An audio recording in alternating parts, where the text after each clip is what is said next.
스스로 부족함을 인정하고 끊임없이 노력하는 길밖에 없다는 것을 깨달았습니다. 청소년 여러분 안녕하세요. 책마을 동대문 사람책 서울시립대학교 총장 서순탁입니다. 저는 서울시립대 도시행정학과를 졸업한 후에 국책연구기관인 국토연구원에 입사하여 10여 년간 도시계획 관련 연구를 수행했습니다. 도중에 영국 유학을 다녀와서 2001년부터 서울시립대학교 도시행정학과 교수로 부임하여 도시계획, 지역발전, 토지정책 관련 교과목의 강의와 연구를 해왔습니다. 그러다가 2018년 12월 서울시립대 총장 선거에 도전하여 운 좋게 당선되었습니다. 2019년 3월부터 서울시립대 제9대 총장으로 현재까지 일하고 있습니다. 총장이 된 후 서울시립대학의 비전을 시대정신과 미래가치를 선도하는 대학으로 야심차게 정하고 그 실천을 위하여 교육혁신과 연구역량 강화를 위한 전략을 마련했습니다. UOS 시스타형, 즉 서울시립대형 인재양성을 위한 교육혁신과 4차 산업혁명 선도를 위한 도시과학 빅데이터 및 AI 연구소 설립이 그 예라 할 수 있겠습니다. 2001년부터 서울시립대 교수로 부임했는데요. 그 이후에 교육과 연구활동은 학교 내에서, 그 밖에 식사, 그 다음에 불우이웃 돕기 등등으로 동대문 관내에서 주로 시간을 보냈습니다. 추억도 많고요. 또 기억나는 것은 자주 갔던 식당인데요.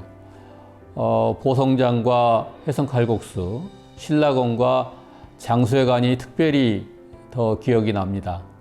그리고 연말이면 대학원생과 함께 불우이웃 돕기를 하던 기억도 나는데요. 주민센터의 추천을 받아서 연탄과 쌀, 라면 등을 독거노인들에게 드리던 일들도 새롭게 기억이 납니다. 그래서 총장이 된 지금은 우리 대학이 소재하고 있는 동대문구와의 협력 사업을 학교 차원에서 조금 강화하려고 생각을 하고 있습니다. 그리고 개인 자격으로라도 동대문 관내에 있는 중고등학교를 찾아가서 학생 여러분들과 함께 미래에 대한 얘기, 또 개인적인 경험들을 함께 나누고 조금이라도 도움이 되었으면 하는 심정입니다. 저는 개인적으로 볼 때 제 자신이 부끄러움을 많이 타고 내성적인 데다가 우유부단한 성격이 상당히 있었습니다. 이런 까닭에 대학 생활을 함에 있어서도 동아리 활동을 활발하게 하거나 당시 성행했던 학생운동에도 참여하지 못했습니다. 거기에다가 대학 졸업 이후까지 연장되었던 행정고시에 전념했으나 실패했고 결국은 국토연구원이라는 연구기관에 취업을 하게 되었습니다. 연구기관에서 일하면서 연구에는 별다른 어려움이 없었지만 연구 결과를 발표하는 자리와 토론하는 자리도 부담이 컸었습니다. 결국 스스로 부족함을 인정하고 끊임없이 노력하는 길밖에 없다는 것을 깨달았습니다. 연구 주제와 관련된 각종 세미나에 발표와 토론을 하면서 조금씩 자신감을 회복할 수 있었고요. 또 동시에 다양한 분야의 책을 읽고 메모한 후에 필요한 곳에 적절히 활용하고자 했으며 가급적 짧고 명료하게 말하는데 매우 요긴하게 활용하는 게 습관화가 되었습니다. 총장이 된 이후에도 교육과 역사, 심리학에 관련된 서적을 중심으로 많은 책을 읽고 있습니다. 이러한 습관 때문에 지금도 책을 많이 읽고 있으며 총학생회 간부와 함께하는 소규모 독서 모임도 현재 진행하고 있습니다.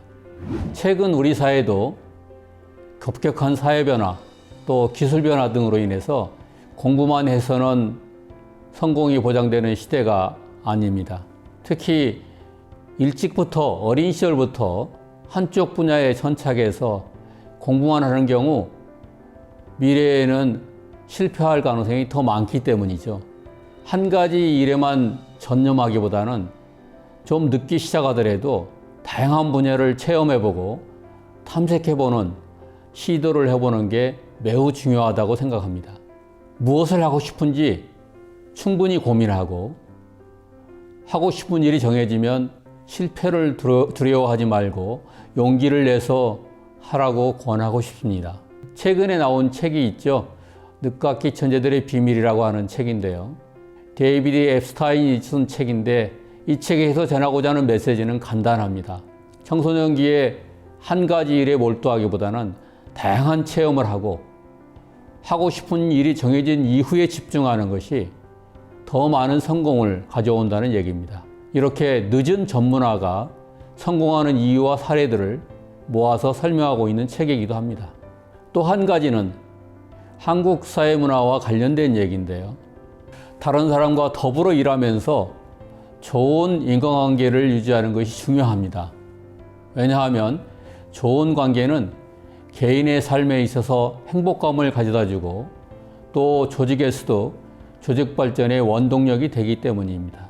저는 전공으로서 도시계획과 도시행정을 선택한 것이 내 인생에 있어서 큰 행운이었다고 생각을 합니다. 주변에 어드바이스 없이 우연찮게 선택한 전공인데요. 어떤 석학이 얘기를 했습니다. 인류에 있어서 최고의 발명품은 에디슨의 전기나 냉장고나 증기기관차가 아니라 도시다라는 얘기가 있습니다. 제가 볼 때 도시 관련 학문은 굉장히 종합적인 학문 분야인데요. 여러 학문이 모여서 고찰하게 되고 문제를 분석하고 대안을 제시하는 융복합 분야이기도 합니다. 여러분, 도시 관련 전문가가 되려면 첫 번째 도시에 대한 관심과 열정이 필요합니다. 나머지는 공부하면 됩니다. 부담 없이 왜 사람들이 모여서 살까? 왜 사람들이 대도시에 자꾸 와서 살고 싶어 할까? 하는 질문에 궁금증이 있다면 도시를 전공하십시오. 도시에는 도시개발, 도시계획, 도시관리, 도시문화, 도시환경, 다양한 분야가 여러분을 기다리고 있습니다. 첫 번째 하고 싶은 일은 개발도상국가에 가서 도시 관련 교육 컨설팅을 하고 싶습니다. 우리보다 어려운 환경에서 많은 사회 문제, 도시 문제 측면에 있는 도시정부의 자문관으로 컨설팅을 하거나 또는 대학에 가서 강의를 하고 싶습니다. 한국의 경험, 그 다음에 한국의 성공 사례 등을 강의하고 기회가 되면 우리나라에 초청을 해서 그 사례를 다시 한번 리뷰하고 경험케 하는 그런 일에 종사를 하고 싶습니다. 사람책 서순탁의 한 줄 평. 내 인생의 키워드는 도전이다. 제 삶에 있어서 두 번의 도전이 있었습니다. 하나는 유학을 갈 것인지 말 것인지, 다른 하나는 총장을 할 것인지 말 것인지. 사실 저는 유학도 늦게 갔습니다. 다른 사람이 다 유학 가서 올 나이에 30대 중반 이후에 가족들을 데리고 공부한다고 떠났었습니다.